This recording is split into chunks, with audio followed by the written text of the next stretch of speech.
राधे राधे भक्तों, आप सभी का स्वागत है हमारे चैनल लाडली जी ब्लॉग में। आज हम आपको प्रबोधिनी एकादशी यानी देवउठनी एकादशी व्रत की कथा सुनाएंगे। कार्तिक मास के शुक्ल पक्ष की एकादशी श्री ब्रह्मा जी बोले कि हे मुनिश्रेष्ठ, अब आप समस्त पापों को नष्ट करने वाली तथा पुण्य को मुक्ति को देने वाली प्रबोधिनी एकादशी यानी देवउठनी एकादशी का महत्व सुनाइए। भागीरथी गंगा मनुष्य को तब तक ही फल देती है जब तक कि कार्तिक मास की प्रबोधिनी एकादशी नहीं आती। तीर्थ, नदी, समुद्र आदि तब तक ही फल देते हैं जब तक देवउठनी एकादशी नहीं आती। कार्तिक मास के शुक्ल पक्ष की देवउठनी एकादशी के व्रत का फल 1 सहस्त्र अश्वमेध यज्ञ और राजसूय यज्ञ के फल के बराबर है। नारद जी ने पूछा कि हे पिता, संध्या को भोजन करने से, रात्रि में भोजन करने से तथा पूरे दिन उपवास करने से क्या लाभ मिलता है, उसे आप मुझे समझाइए। ब्रह्मा जी बोले कि हे नारद, संध्या को भोजन करने से 1 जन्म के तथा रात्रि को भोजन करने से 2 जन्म के तथा पूरे दिन उपवास करने से 7 जन्म के पाप नष्ट हो जाते हैं, जिस वस्तु का त्रिलोक में मिलना बड़ा मुश्किल है तथा सुमेरु पर्वत के समान कठिन पाप क्षण मात्र में ही नष्ट हो जाते हैं। देखो, पूर्व जन्म की हुए वर्ग कर्मों को देवउठनी एकादशी का व्रत क्षण भर में नष्ट कर देता है। जो मनुष्य अपने स्वभाव अनुसार इस देवउठनी एकादशी का विधि पूर्वक व्रत करते हैं उन्हें पूर्ण फल प्राप्त होता है। हे मुनिवर, जो मनुष्य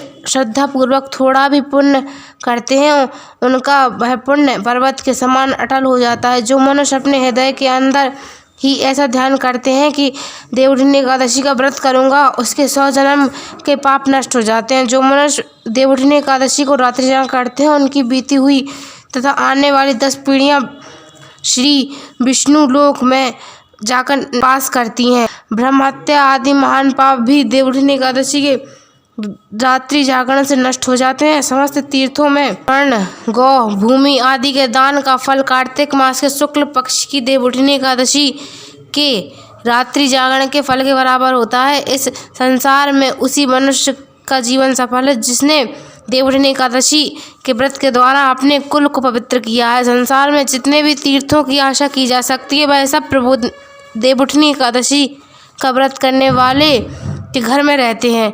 मनुष्य को समस्त कर्मों को त्यागते हुए भगवान की प्रसन्नता के लिए कार्तिक मास की देवउठनी एकादशी का व्रत करना चाहिए। जो मनुष्य इस एकादशी के व्रत को करता है वह धनवान, योगी, तपस्वी तथा इंद्रियों में को जीतने वाला होता है, क्योंकि यह एकादशी भगवान विष्णु को अत्यंत प्रिय है। इसके प्रभाव से कायिक और मानसिक पाप नष्ट हो जाते हैं। जो मनुष्य इस एकादशी के दिन भगवान की प्राप्ति के लिए दान, तप, होम, यज्ञ आदि करते हैं उन्हें अक्षय पुण्य मिलता है। देवउठनी एकादशी के दिन भगवान की पूजा करने से बाल, यौवन और वृद्धावस्था के समस्त पाप नष्ट हो जाते हैं। रात्रि को जागरण करने का फल सूर्य ग्रहण में स्नान करने के फल के सहस्त्र गुना अधिक होता है। मनुष्य जन्म से लेकर जो भी पुण्य करता है वह पुण्य देवउठनी एकादशी व्रत के पुण्य के सामने व्यर्थ है। इसलिए हे नारद, तुम भी विधि पूर्वक विष्णु भगवान की पूजा करनी चाहिए। कार्तिक मास में भगवान दान आदि से उतने प्रसन्न नहीं होते जितने कि शास्त्रों की कथा सुनने से प्रसन्न होते हैं। कार्तिक मास में जो मनुष्य भगवान की कथा को थोड़ा बहुत पढ़ते या सुनते हैं उन्हें 100 गौ दान का फल मिलता है। भगवान विष्णु की भक्तिपूर्वक कथा सुनते हैं और कथा बाँचने वाले ब्राह्मण की उन्हें संतुष्ट करते हैं, वे उत्तम लोक को जाते हैं। इस पर नारद जी बोले, आप एकादशी के विधान को कहिए। और हे नारद, इस एकादशी के दिन मनुष्य को ब्रह्म मुहूर्त में उठना चाहिए और नदी, तालाब, कुआं आदि पर स्नान करके व्रत का नियम ग्रहण करना चाहिए। उस समय भगवान से विनय करनी चाहिए कि हे भगवान, मैं निराहार रहूँगा और दूसरे दिन भोजन करूँगा, इसलिए आप मेरी रक्षा करें। इस प्रकार की विनय कर भगवान की पूजा करनी चाहिए और व्रत प्रारंभ करना चाहिए। उस रात्रि को भगवान के समीप रहकर गीत, नृत्य, बाजी तथा कथा कीर्तन से व्यतीत करनी चाहिए। पुष्प, अगर, धूप आदि से भगवान की पूजा करनी चाहिए। शंख के जल से भगवान को अर्घ्य देना चाहिए। इसका फल तीर्थदान करोड़ गुना होता है। जो मनुष्य अगस्त्य पुष्प से भगवान की पूजा करते हैं उन्हें उनके सामने इंद्र भी हाथ जोड़ता है। कार्तिक मास में जो बिल्व पत्र से भगवान की पूजा करते हैं उन्हें अंत में मुक्ति मिलती है। कार्तिक मास में जो तुलसी जी को भगवान की पूजा करते हैं उसे 10,000 जन्म के समस्त पाप नष्ट हो जाते हैं। जो मनुष्य इस मास में श्री तुलसी जी के दर्शन करते हैं या छूते या ध्यान करते या कीर्तन करते या रोपण करते अथवा सेवा करते, वे 1000 कोटि युग तक भगवान के घर में रहते। जो मनुष्य तुलसी का पेड़ लगाते उनके कुटुंब में जो पैदा होता वह प्रलय के अंत तक विष्णु लोक में रहते। तो गुलाब के पुष्पों से भगवान की पूजा करते हैं वे मुक्ति हो जाती है। जो मनुष्य बकुल और अशोक के फूलों से भगवान की पूजा करते हैं वे अंत में शोक से रहित होते।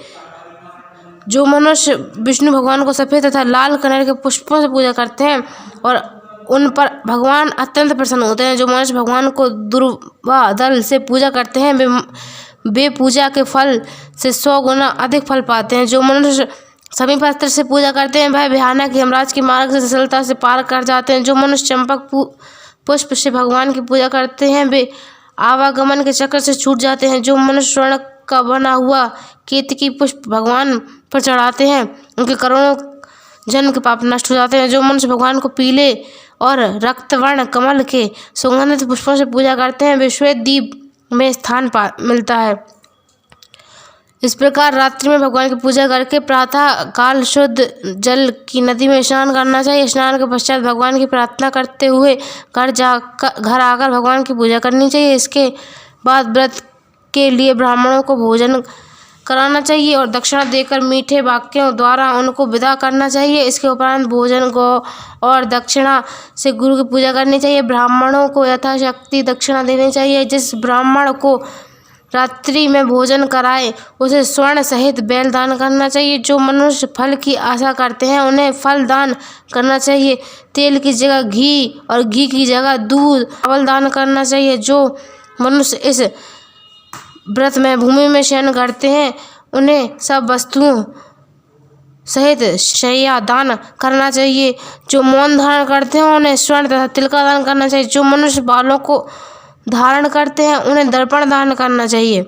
जो मनुष्य कार्तिक मास में उपहन धारण नहीं करते उन्हें उपहन का दान करना चाहिए। जो इस मास में नमक त्यागते हैं उन्हें शक्कर का दान करना चाहिए। जो मनुष्य नित्य प्रति देव मंदिरों में दीप जलाते हैं उन्हें स्वर्ण या तांबे के दीप को घी तथा बाती सहित दान करना चाहिए। जो मनुष्य चातुर्मास में व्रत में किसी भी वस्तु को त्याग देते हैं उसे उस दिन पुनः ग्रहण करनी चाहिए। जो मनुष्य देवउठनी एकादशी के दिन विधि पूर्वक व्रत करते हैं उन्हें अंत में सुख मिलता है और अंत में स्वर्ग और वैकुंठ को जाते हैं। जो मनुष्य चातुर्मास के व्रत को बिना किसी विघ्न के पूरा कर लेते हैं उन्हें दोबारा जन्म नहीं मिलता। मनुष्यों का व्रत खंडित हो जाता है वह नरक को जाते हैं। जो मनुष्य इस एकादशी के महत्व को सुनता व पढ़ता है उसे अनेक गौ दान का फल मिलता है। यदि आपको वीडियो अच्छी लगी हो तो चैनल को सब्सक्राइब करें, वीडियो को लाइक करें और ज़्यादा से ज़्यादा शेयर करें। राधे राधे।